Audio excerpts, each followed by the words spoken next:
એવા અમારે સુનિલભાઈ સારોલિયા, મારા બાપ બાવાનું પરિવાર, વડા મારા બાપ નાનિયા ભડિયાની દેવી, મારી માં વિહોય, મારી માં હુરમોય, મારી માં પારગરી, મારી માં મેલડી. એવો અમારે સુનિલભાઈ ને એક નાની એવી ફરમાઈશ છે. અરે નવલખ પૂતળિયું નો સંદર્ભો, નવલખ પૂતળિયું નો સંદર્ભો,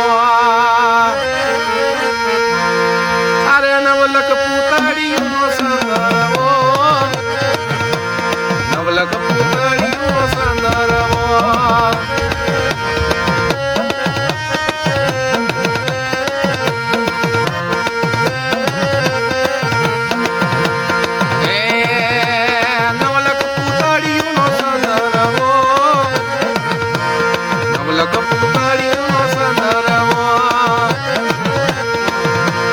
વૈષ્ણવ બેટા હું દેવી, વૈષ્ણવ